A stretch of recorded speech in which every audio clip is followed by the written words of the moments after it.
चलिए आज का अपना यहाँ पर फर्स्ट क्वेश्चन है। देखिए क्या है फर्स्ट क्वेश्चन आज का। यदि किसी पिंड को पृथ्वी से 11.2 किलोमीटर प्रति सेकंड के वेग से फेंका जाए तो पिंड का क्या होगा? पृथ्वी पर कभी नहीं लौटेगा, या 2 घंटे बाद लौट आएगा, 24 घंटे बाद लौट आएगा, या कुछ निश्चित नहीं। तो इस प्रकार आपके सामने 4 विकल्प दिए हैं। सभी को जय हिंद।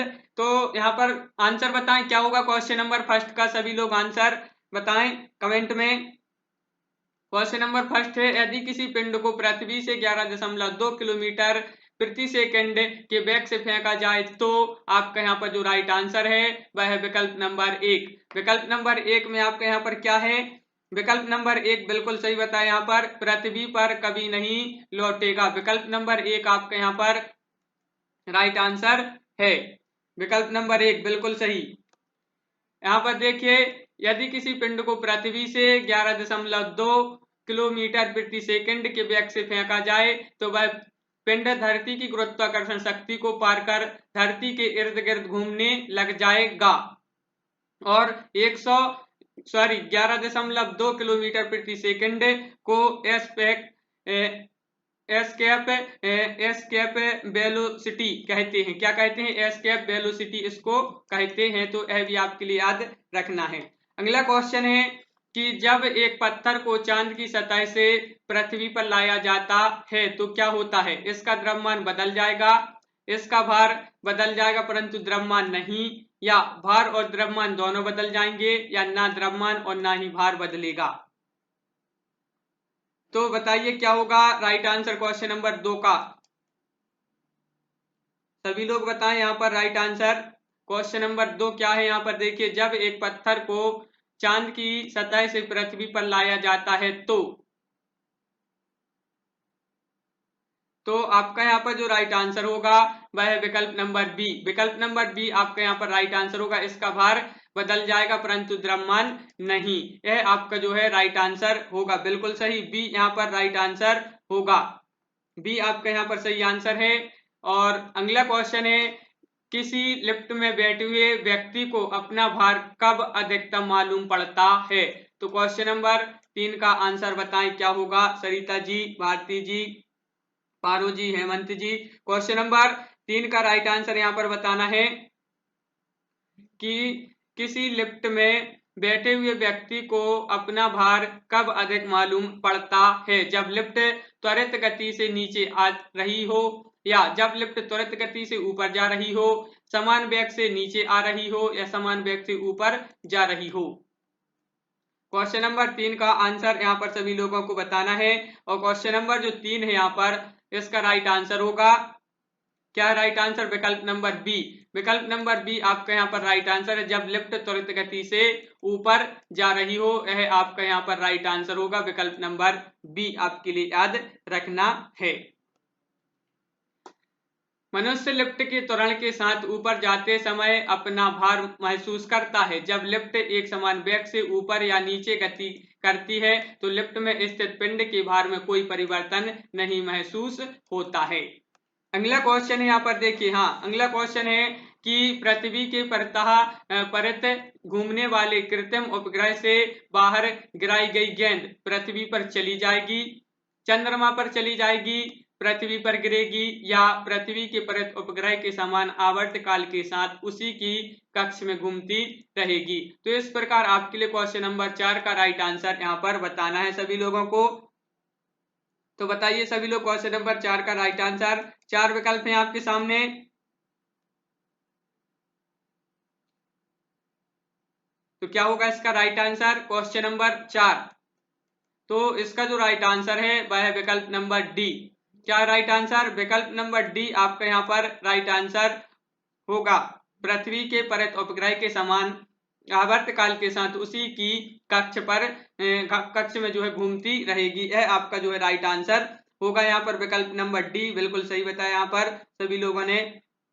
पृथ्वी के चारों ओर घूमने वाले कृत्रिम उपग्रह के बाहर गिराई गई कोई भी वस्तु उपग्रह के समान आवर्तकाल के साथ उसी के कक्ष में घूमती रहेगी। अगला क्वेश्चन है, एक लिफ्ट में किसी व्यक्ति का प्रत्यक्ष भार से कम होता है जब लिफ्ट जा रही हो त्वरण के साथ ऊपर, त्वरण के साथ नीचे, समान गति के साथ ऊपर या समान गति से नीचे।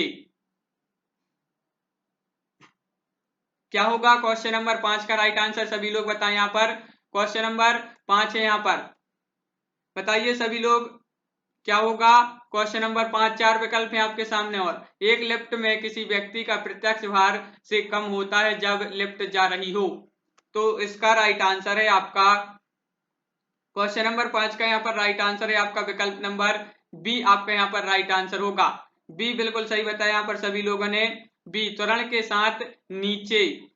विकल्प नंबर जो बी है आपका यहाँ पर राइट आंसर होगा, त्वरण के साथ नीचे आपका सही आंसर होगा, बिल्कुल सही। देखिए जब लिफ्ट त्वरित गति से नीचे की ओर जा रही हो तो लिफ्ट में स्थित व्यक्ति का प्रत्यक्ष भार उसके वास्तविक भार से कम होता है। किसी तल पर हमारा भार उस तल द्वारा हमारे ऊपर लगाए गए प्रतिक्रिया बल के बराबर होता है। अब लिफ्ट त्वरित गति से नीचे की ओर आती है तो लिफ्ट द्वारा हमारे ऊपर आरोपित प्रतिक्रिया बल का मान हमारे वास्तविक भार से कम हो जाता है, इसलिए हमें अपना भार जो है कम महसूस होता है। अगला क्वेश्चन है मोस्ट इंपोर्टेंट क्वेश्चन, किसी तुल्यकारी उपग्रह की पृथ्वी की सतह से ऊंचाई लगभग कितनी होती है? यहाँ पर ऊंचाई लिखा है, तो बताइए कितनी होती है। क्वेश्चन नंबर 6 का राइट आंसर सभी लोग बताएंगे। यहाँ पर क्या होगा, किसी तुल्यकारी उपग्रह की पृथ्वी की सतह से ऊंचाई लगभग कितनी होती है? क्वेश्चन नंबर 6, यहाँ पर 4 विकल्प हैं आपके सामने, तो बताइए क्या होगा क्वेश्चन नंबर 6 का राइट आंसर। तो क्वेश्चन नंबर 6 का राइट आंसर बताएं सभी लोग। रीना जी, अंजलि जी, राज ठाकुर जी, हेमंत जी। तो यहाँ पर जो राइट आंसर होगा क्वेश्चन नंबर 6 का वह है आपका विकल्प नंबर 1। विकल्प नंबर 1 में क्या है? विकल्प नंबर 1 में 36,000 के जो है किलोमीटर आपका यहाँ पर राइट आंसर होगा। विकल्प नंबर 1 बिल्कुल सही है यहाँ पर। अगला क्वेश्चन है टेनिस की गेंद मैदान की अपेक्षा किसी पहाड़ी पर अधिक ऊंची उछलती है क्योंकि? तो अब यह बताना है क्यों उछलती है। आपके लिए क्वेश्चन नंबर 7 का राइट आंसर यहाँ पर बताना है, तो बताइए सभी लोग क्वेश्चन नंबर 7 का राइट आंसर। टेनिस की गेंद मैदान की अपेक्षा किसी पहाड़ी पर अधिक ऊंची जो है उछलती है क्यों? पर्वतों पर वायुदाब अपेक्षाकृत कम होता है, या पर्वतों पर गेंद और हल्की हो जाती है, या पर्वत पर पृथ्वी का गुरुत्वीय त्वरण कम हो जाता है, या उपरोक्त में से कोई नहीं। तो इस प्रकार आपके सामने 4 विकल्प दिए हैं, तो बताइए क्वेश्चन नंबर 7 का राइट आंसर यहाँ पर क्या होगा।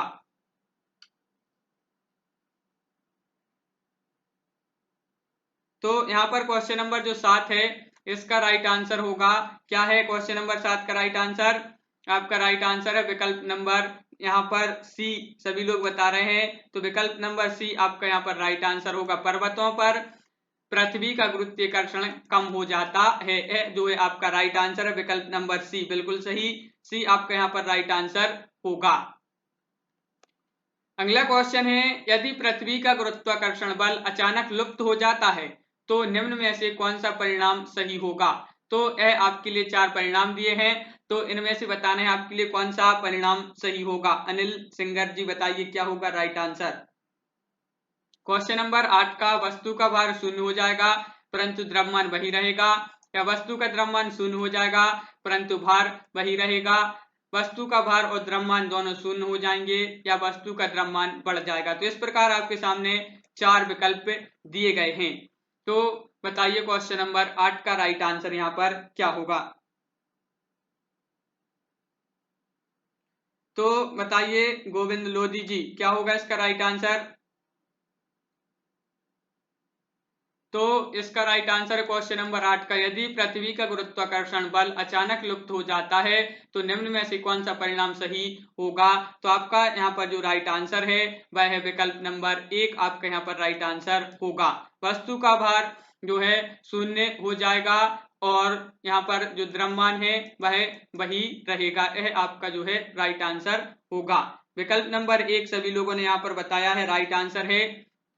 अगला क्वेश्चन है पृथ्वी के गुरुत्वाकर्षण का कितना भाग चंद्रमा के गुरुत्वाकर्षण के नजदीक, सबसे नजदीक होता है, यह बताना है क्वेश्चन नंबर 9 का right answer. Most important question है यह, सभी लोग यहाँ पर बताएंगे। क्वेश्चन नंबर 9 का यहाँ पर राइट आंसर क्या होगा? पृथ्वी के गुरुत्वाकर्षण का कितना भाग चंद्रमा के गुरुत्वाकर्षण के सबसे नजदीक है? तो 4 विकल्प हैं आपके सामने, तो आपका राइट आंसर क्या होगा? तो यहाँ पर क्वेश्चन नंबर जो 9 है, इसका जो राइट आंसर होगा, पृथ्वी के गुरुत्वाकर्षण का भाग, कितना भाग चंद्रमा के गुरुत्वाकर्षण के सबसे नजदीक होता है? तो आपका राइट आंसर विकल्प नंबर सी, विकल्प नंबर सी आपका यहाँ पर राइट आंसर होगा। बिल्कुल सही, यहाँ पर सी बताया, सी आपका यहाँ पर राइट आंसर है। 1/6 आपका जो है राइट आंसर होगा। अगला क्वेश्चन है, लोलक की आवर्तकाल बताना है। यहाँ पर द्रव्यमान के ऊपर निर्भर करता है, लंबाई के ऊपर निर्भर करता है, या तापक्रम के ऊपर निर्भर करता है, या समय के ऊपर निर्भर करता है। इस प्रकार क्वेश्चन नंबर 10 का राइट आंसर बताइए। पुष्पा जी, पूजा जी, के द्विवेदी जी, क्या होगा क्वेश्चन नंबर 10 का यहाँ पर राइट आंसर?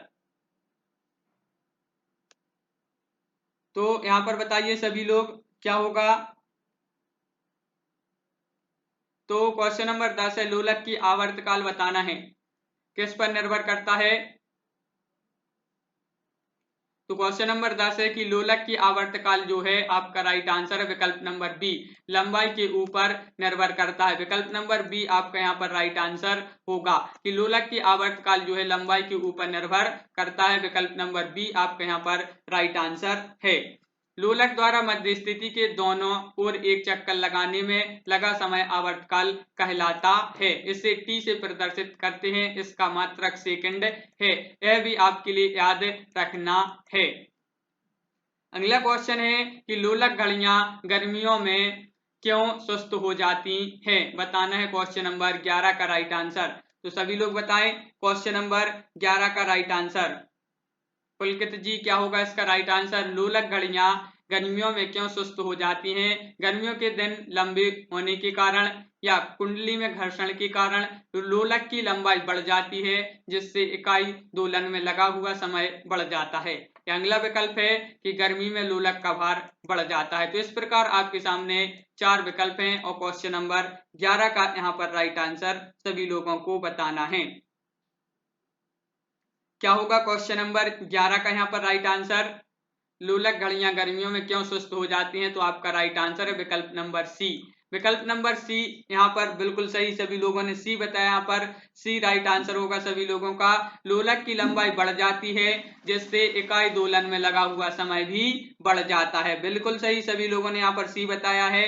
11 का सी आपका यहाँ पर राइट आंसर होगा। देखिए, गर्मियों में लोलक की लंबाई बढ़ जाने से दोलन का समय बढ़ जाता है, अतः ऊष्मीय प्रसार के कारण लोलक की लंबाई बढ़ने से आवर्तकाल भी बढ़ जाता है, जिससे घड़ियां जो हैं क्या हो जाती हैं? स्वस्थ हो जाती हैं। अगला क्वेश्चन है, किसी सरल लोलक की लंबाई 4% बढ़ा दी जाए तो उसका आवर्तकाल बताना है, क्या होगा? आवर्तकाल 8% बढ़ जाएगा, या 2% बढ़ जाएगा, 4% बढ़ जाएगा, या इनमें से कोई नहीं। तो इस प्रकार 4 विकल्प हैं आपके सामने। क्वेश्चन नंबर 12 का राइट आंसर सभी लोग बताएं। जीवन जी, क्या होगा यहाँ पर राइट आंसर? नीतू जी, तो क्वेश्चन नंबर 12 का राइट आंसर बताएं। किसी सरल लोलक की लंबाई 4% बढ़ा दी जाए तो उसका आवर्तकाल क्या हो जाएगा? कितने प्रतिशत बढ़ेगा आवर्तकाल? तो यहाँ पर क्वेश्चन नंबर जो 12 है और इसका जो राइट आंसर होगा वह है आपका विकल्प नंबर बी, विकल्प नंबर बी यहाँ पर राइट आंसर होगा। 2% बढ़ जाएगा, 2% बढ़ जाएगा। विकल्प नंबर बी आपका यहाँ पर सही आंसर है। क्या है राइट आंसर? विकल्प नंबर बी, विकल्प नंबर बी आपका यहाँ पर सही आंसर है। देखिए, किसी सरल लोलक की लंबाई 4% बढ़ा दी जाए तो उसका जो आवर्तकाल रहता है वह 2% जो है बढ़ जाएगा, 2% बढ़ेगा यहाँ पर। विकल्प नंबर बी आपका यहाँ पर राइट आंसर होगा। अगला क्वेश्चन है, यदि लोलक की लंबाई 4 गुनी कर दी जाए तो लोलक के झूलने का समय घटता है, दुगना होता है, या 1/4 हो जाता है, या 4 गुना हो जाता है। तो इस प्रकार क्वेश्चन नंबर 13 का राइट आंसर सभी लोग बताएं। 4 विकल्प आपके सामने दिए हैं। तो क्या होगा हेमंत जी, सरिता जी, इसका राइट आंसर बताएं सभी लोग। क्वेश्चन नंबर 13 है यहाँ पर, यदि लोलक की लंबाई 4 गुनी कर दी जाए तो लोलक के झूलने का समय क्या होगा? सभी लोग बताएं यहाँ पर क्वेश्चन नंबर 13 का राइट आंसर। तो जो क्वेश्चन नंबर 13 है इसका राइट आंसर होगा यहाँ पर, क्या है राइट आंसर क्वेश्चन नंबर 13 का? विकल्प नंबर आपका बी यहाँ पर राइट आंसर होगा, बी होगा, बिल्कुल सही, बी बताया यहाँ पर, दुगना होता है, यानी कि विकल्प नंबर बी आपका राइट आंसर है। विकल्प नंबर बी बिल्कुल सही राइट आंसर है। यदि लोलक की लंबाई 4 गुनी कर दी जाए तो लोलक के झूलने का समय जो है दुगना हो जाता है। अगला क्वेश्चन है, पेंडुलम को चंद्रमा पर ले जाने पर उसकी समयावधि उतनी ही रहेगी, घट जाएगी, घटेगी, या शून्य हो जाएगी, या बढ़ेगी? तो क्वेश्चन नंबर 14 का राइट आंसर बताएं Anil singer, new Shri Ram studio. तो बताइए क्या होगा इसका राइट आंसर? क्वेश्चन नंबर आपका 14 है यहाँ पर, और 14 का राइट आंसर सभी लोगों को बताना है। पेंडुलम को चंद्रमा पर ले जाने पर उसकी समयावधि में क्या होगा, उतनी ही रहेगी, घटेगी, शून्य हो जाएगी, या बढ़ेगी? तो यहाँ पर राइट आंसर होगा आपका विकल्प नंबर डी, बढ़ेगी, बढ़ेगी, आपका यहाँ पर राइट आंसर होगा विकल्प नंबर डी, डी आपका यहाँ पर सही आंसर है। यहाँ पर देखिए अगला क्वेश्चन है, निम्न में से कौन सी मात्रा जड़त्व का माप है? तो यह आपके लिए बताना है क्वेश्चन नंबर 15 का राइट आंसर। वेग, त्वरण, द्रव्यमान, भार या जो वजन, भार या वजन एक ही विकल्प है, तो बताइए क्वेश्चन नंबर 15 का राइट आंसर बताएं के द्विवेदी जी, क्या होगा इसका राइट आंसर? और सभी लोग जो है वीडियो को एक बार लाइक कर लें, सभी लोग वीडियो को लाइक कर लें, और क्वेश्चन नंबर 15 का यहाँ पर सभी लोग कमेंट में आंसर बताएं। क्या होगा कि निम्न में से कौन सी मात्रा जड़त्व का माप है?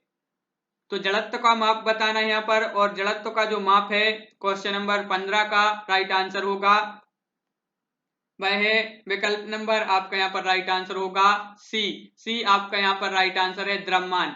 कि निम्नलिखित में से कौन सी मात्रा जड़त्व का माप है? तो द्रव्यमान आपका यहाँ पर राइट आंसर होगा, बिल्कुल सही, यहाँ पर सी राइट आंसर होगा, द्रव्यमान। द्रव्यमान किसी पदार्थ का वह मूल गुण है जो उस पदार्थ की त्वरण का बोध कराता है, यह भी आपके लिए याद रखना है। सरल भाषा में द्रव्यमान से हमें किसी वस्तु का वजन और गुरुत्वाकर्षण के प्रति उसके आकर्षण या शक्ति का पता चलता है, तो यह जो है द्रव्यमान है, सरल भाषा में इसको कहते हैं। अगला क्वेश्चन है, हुक का सिद्धांत निम्नलिखित में से किससे संबंधित है? हुक का सिद्धांत बताना है और किससे संबंधित है यह बताना है आपके लिए। क्वेश्चन नंबर 16 का राइट आंसर सभी लोग यहाँ पर बताएंगे। क्वेश्चन नंबर 16 का सभी लोग आंसर बताएं। द्रव्य दाब से, प्रत्यस्तता से, या रेडियोधर्मिता से, या इनमें से कोई नहीं? तो आपके सामने 4 विकल्प हैं और एक विकल्प का आपके लिए चयन करना है। क्वेश्चन नंबर 16 का सभी लोग राइट आंसर बताएंगे, क्या होगा? हुक का सिद्धांत निम्नलिखित में से किससे संबंधित है? तो आपका यहाँ पर राइट आंसर होगा विकल्प नंबर बी, विकल्प नंबर बी यहाँ पर बिल्कुल सही, सभी लोग बी बता रहे हैं, तो बी यहाँ पर राइट आंसर होगा। क्या राइट आंसर है? बी, प्रत्यस्तता से आपका जो है राइट आंसर होगा विकल्प नंबर बी। देखिए यांत्रिकी में प्रत्यस्तता पदार्थों की उस गुण को कहते हैं जिसके कारण उस पर बाह्य बल लगाने पर उसमें विकृति आती है, परंतु बल हटाने पर वह अपनी मूल स्थिति में आ जाता है। अगला क्वेश्चन है यहाँ पर, तो सभी लोग बताएं, तेल की एक छोटी बूंद पानी पर फैल जाती है क्योंकि? तो बताइए क्या होगा राइट आंसर गोविंद जी? तो क्या होगा यहाँ पर राइट आंसर बताइए सभी लोग। क्वेश्चन नंबर 17 का राइट आंसर बताना है कि तेल की एक छोटी बूंद पानी पर फैल जाती है क्योंकि? तो 4 विकल्प हैं आपके सामने, तो राइट आंसर आपके लिए यहाँ पर बताना है। तेल की श्यानता अधिक होती है, जल की श्यानता अधिक होती है, या अगला विकल्प है तेल का पृष्ठ तनाव अधिक होता है, या जल का पृष्ठ तनाव अधिक होता है। तो इस प्रकार आपके सामने 4 विकल्प हैं, सभी लोग आंसर बताएं क्वेश्चन नंबर 17 का। क्या होगा क्वेश्चन नंबर 17 का राइट आंसर? यहाँ पर 17 है जो विकल्प नंबर क्वेश्चन नंबर 17, और इसका जो राइट आंसर है सभी लोग यहाँ पर सी बताए दीवान लोधी जी। राइट आंसर है तेल का पृष्ठ तनाव अधिक होता है। विकल्प नंबर सी आपका राइट आंसर है, बिल्कुल सही। सी यहाँ पर सही आंसर होगा। तेल का पृष्ठ तनाव अधिक होता है, यह आपके लिए याद रखना है, विकल्प नंबर सी। तेल की एक बूंद पानी पर फैल जाती है क्योंकि तेल का पृष्ठ तनाव अधिक होता है। मिट्टी का तेल पानी के ऊपर इसलिए तैरता है क्योंकि उसका घनत्व पानी के घनत्व से कम होता है। आपसे क्वेश्चन बन सकता है कि मिट्टी का तेल पानी के ऊपर क्यों तैरता है, तो उसका जो घनत्व होता है उसका घनत्व पानी के घनत्व से कैसा होता है, कम होता है। और द्रव्यों को गर्म करने पर उसके आयतन में वृद्धि परंतु घनत्व में कमी होती है। समुद्र के खारे पानी का घनत्व नदी के पानी के घनत्व से अधिक होता है। अगला क्वेश्चन है यहाँ पर साबुन द्वारा निर्मलन का क्या सिद्धांत है। साबुन द्वारा निर्मलन का क्या सिद्धांत है। क्वेश्चन नंबर 18 पृष्ठ तनाव या फिल्मन या श्यानता या प्रत्यस्तता। तो क्वेश्चन नंबर 18 का सही आंसर बताएं। 4 विकल्प हैं आपके सामने, सभी लोग बताएंगे क्वेश्चन नंबर 18 का राइट आंसर। तो अंजलि जी क्या होगा राइट आंसर, संध्या जी, पुष्पा जी। तो क्वेश्चन नंबर आपके लिए यहाँ पर 18 का राइट आंसर बताना है। साबुन द्वारा निर्मलन का क्या सिद्धांत है, तो आपका राइट आंसर होगा, क्या है राइट आंसर, विकल्प नंबर 1, बिल्कुल सही। एक आपका यहाँ पर राइट आंसर होगा ए। क्या है, पृष्ठ तनाव। पृष्ठ तनाव आपका विकल्प नंबर 1 यहाँ पर सही आंसर है। अगला क्वेश्चन है वर्षा की बूंद का आकार गोलाकार किस कारण से हो जाता है। मोस्ट इंपोर्टेंट क्वेश्चन है, सभी लोग इसका आंसर बताएंगे। सभी लोग बताएं क्वेश्चन नंबर 19 का राइट आंसर कि वर्षा की बूंद का आकार गोलाकार किस कारण से हो जाता है। तो किस कारण से हो जाता है, क्वेश्चन नंबर 19 का सभी लोग आंसर बताएंगे। तो बताओ जल्दी से, श्यानता, पृष्ठ तनाव, प्रत्यस्तता या गुरुत्व। तो क्वेश्चन नंबर 19 का आंसर बताओ। 19 है कि वर्षा की बूंद का आकार गोलाकार किस कारण से हो जाता है। तो इसका जो राइट आंसर होगा वह है आपका विकल्प नंबर बी। बी यहाँ पर राइट आंसर होगा, बिल्कुल सही, बी है पृष्ठ तनाव। पृष्ठ तनाव आपका यहाँ पर जो है विकल्प नंबर बी वह राइट आंसर होगा, बी यहाँ पर सही आंसर होगा। देखिए पृष्ठ तनाव के कारण कोई भी द्रव्य न्यूनतम पृष्ठीय क्षेत्रफल रखने का प्रयास करता है, इसी के परिणाम स्वरूप वर्षा की जो बूंदें रहती हैं वह गोलाकार रूप धारण कर लेती हैं। अगला क्वेश्चन है जब एक द्रव्य बूंद की प्रकृति गोल आकार लेने की होती है जिसका कारण है। तो इसका आपके लिए कारण बताना है, पृष्ठ तनाव या श्यान बल या यहाँ पर अगला विकल्प ऊर्ध्वमुखी प्रणोद के कारण या गुरुत्वाकर्षण के कारण। तो क्वेश्चन नंबर 20 का सभी लोग यहाँ पर आंसर बताएं, क्या होगा क्वेश्चन नंबर 20 का राइट आंसर। तो सभी लोग बताएंगे क्वेश्चन नंबर 20 है एक द्रव्य बूंद की प्रकृति गोल आकार लेने की होती है जिसका कारण है आपका विकल्प नंबर 1। क्या कारण है, पृष्ठ तनाव। पृष्ठ तनाव बिल्कुल सही, यहाँ पर विकल्प नंबर 1 राइट आंसर होगा, पृष्ठ तनाव। देखिए यहाँ पर पानी की बूंद के गोल होने के कारण भी पृष्ठ तनाव है। क्यों तो पानी जिस पात्र में रखा जाता है उसका आकार ले लेता है, पर जब वह स्वतंत्र रूप से गिरता है तो धार जैसा लगता है क्योंकि गुरुत्वाकर्षण शक्ति के कारण जैसे जैसे उसकी मात्रा धरती की ओर आती है उसी क्रम में आकार लेती है। तो इस प्रकार यह भी आपके लिए याद रखना है। और अगला क्वेश्चन है यहाँ पर क्वेश्चन नंबर 21 स्थिर पानी में मिट्टी का तेल डालने पर मच्छर कम होते हैं क्योंकि। बताइए क्यों होते हैं, यह आपके लिए बताना है। क्वेश्चन नंबर 21 का राइट आंसर। 4 विकल्प हैं आपके सामने, सभी लोग आंसर बताएंगे, क्या होगा यहाँ पर राइट आंसर। सरिता जी, रीना जी बताइए इसका राइट आंसर। स्थिर पानी में मिट्टी का तेल डालने पर मच्छर कम होते हैं क्योंकि वह प्रजनन में बाधा डालता है, मच्छरों के लिए उच्च विष है, या लार्वा के सांस में बाधा डालता है, या मच्छरों को भगाता है। तो इस प्रकार आपके सामने 4 विकल्प दिए हैं और एक विकल्प का चयन करना है। और क्वेश्चन नंबर 21 का यहाँ पर जो राइट आंसर है वह होगा, क्या होगा आपका राइट आंसर है विकल्प नंबर सी। सी बिल्कुल राइट आंसर होगा। भारत वायरल वीडियो विकल्प नंबर सी जो है आपका यहाँ पर राइट आंसर है। लार्वा के सांस में बांधा जो है डालता है, यह आपका सही आंसर होगा। मच्छर पानी की सतह पर अंडे देते हैं क्योंकि पानी का पृष्ठ तनाव अंडों के भार को संतुलित करता है। पानी की सतह पर मिट्टी तेल डालने से पानी का पृष्ठ तनाव जो होता है वह कम हो जाता है, जिससे मच्छर के अंडे पानी में डूब जाते हैं। तो यह भी आपके लिए याद रखना है। और अगला क्वेश्चन है यहाँ पर कि पानी से निकालने पर शेविंग ब्रश के बाल आपस में चिपक जाते हैं, इसका कारण है पृष्ठ तनाव या श्यानता, प्रत्यास्थता या घर्षण। तो इस प्रकार क्वेश्चन नंबर 22 का राइट आंसर सभी लोग बताएं। 4 विकल्प आपके सामने हैं। तो क्या होगा क्वेश्चन नंबर 22 का राइट आंसर? दीवान लोधी जी, क्वेश्चन नंबर 22 का आंसर बताना है यहाँ पर। तो आपका यहाँ पर जो राइट आंसर है वह है आपका यहाँ पर क्या है? विकल्प नंबर आपका यहाँ पर राइट आंसर है 1। विकल्प नंबर 1 पृष्ठ तनाव आपका यहाँ पर राइट आंसर होगा। क्या है राइट आंसर? पृष्ठ तनाव 1 आपका राइट आंसर है।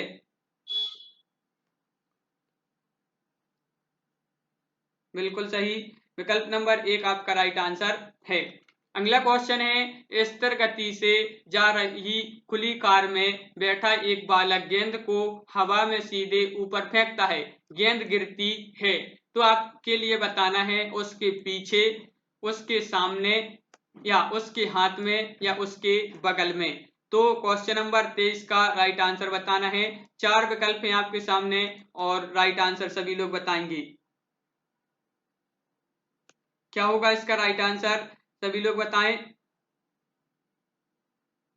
और टेलीग्राम ग्रुप की आपके लिए लिंक दे दी गई है, तो टेलीग्राम ग्रुप से अवश्य जुड़ें सभी लोग, क्योंकि वहीं पर आपके लिए पीडीएफ उपलब्ध कराई जाती है। स्टडी मटेरियल जो भी रहता है वह टेलीग्राम ग्रुप में ही दिया जाता है आपके लिए। तो और क्वेश्चन नंबर जो 23 है और इसका जो राइट आंसर होगा वह है विकल्प नंबर सी, उसके हाथ में आपका यहाँ पर राइट आंसर होगा। स्थिर गति से जा रही खुली कार में बैठा एक बालक गेंद को हवा में सीधे ऊपर फेंकता है, गेंद उसके हाथ में गिरती है, यह आपका जो है राइट आंसर होगा। अगला क्वेश्चन है, क्या है?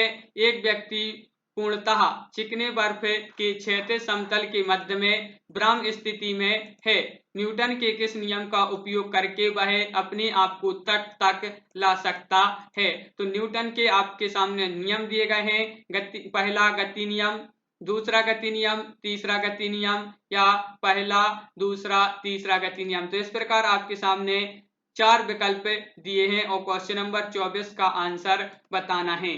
टेलीग्राम ग्रुप से अवश्य सभी लोग जुड़ें और यहाँ पर बताइए राइट आंसर क्या होगा इसका क्वेश्चन नंबर 24 का। तो इसका जो राइट आंसर है क्वेश्चन नंबर 24 का वह है विकल्प नंबर सी, यानी कि तीसरा गति नियम। न्यूटन का तीसरा गति नियम जो है आपका यहाँ पर राइट आंसर होगा। विकल्प नंबर सी आपका सही आंसर है। यहाँ पर देखिए, एक व्यक्ति पूर्णतः चिकने बर्फ के क्षैतिज समतल के मध्य विराम स्थिति में बैठा है, न्यूटन के तीसरे नियम का उपयोग करके वह अपने आप को तट तक ला सकता है। तो यहाँ पर आपको याद रखना है तीसरा नियम, न्यूटन का तीसरा नियम।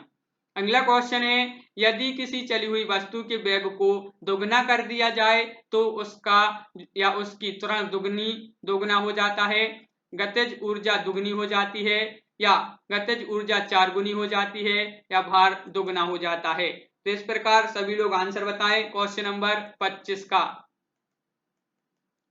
क्या होगा क्वेश्चन नंबर 25 का राइट आंसर? सभी लोग वीडियो को लाइक कर लें, बहुत कम लोग जो है वीडियो को यहाँ पर लाइक करते हैं, तो एक बार वीडियो को सभी लोग लाइक कर लें यहाँ पर। और क्वेश्चन नंबर 25 का राइट आंसर सभी लोगों को बताना है। क्या होगा क्वेश्चन नंबर 25 का राइट आंसर? इसका राइट आंसर है विकल्प नंबर सी, बिल्कुल सही बताया यहाँ पर। विकल्प नंबर सी, सभी लोगों ने सी यहाँ पर बताया है। तो सी आपका यहाँ पर राइट आंसर है। गतिज ऊर्जा 4 गुना हो जाती है, यह आपका राइट आंसर है। विकल्प नंबर सी आपका सही आंसर होगा। यदि किसी चली हुई वस्तु के वेग को दुगना कर दिया जाए तो उसका या उसकी जो गतिज ऊर्जा होती है वह 4 गुना हो जाती है। बिल्कुल सही, यहाँ पर सी है राइट आंसर आपका। अगला क्वेश्चन है, जब शुद्ध जल में डिटर्जेंट डाला जाता है तो पृष्ठ तनाव बताना है, यहाँ पर बढ़ जाता है या घट जाता है, अपरिवर्तित रहता है या अपरिमित हो जाता है। तो क्वेश्चन नंबर 26 का आंसर सभी लोग यहाँ पर बताएंगे। सभी लोग बताएं, Sandhya ji, Anjali ji, Anil singer, new Shri Ram studio, तो क्या होगा इसका राइट आंसर? बिल्कुल सही, तो यहाँ पर 26 का राइट आंसर बताना है। जब शुद्ध जल में डिटर्जेंट डाला जाता है तो पृष्ठ तनाव क्या होता है? तो आपका यहाँ पर राइट आंसर होगा विकल्प नंबर क्या है? विकल्प नंबर बी आपका यहाँ पर राइट आंसर होगा। विकल्प नंबर बी यानी कि घट जाता है, बी होगा।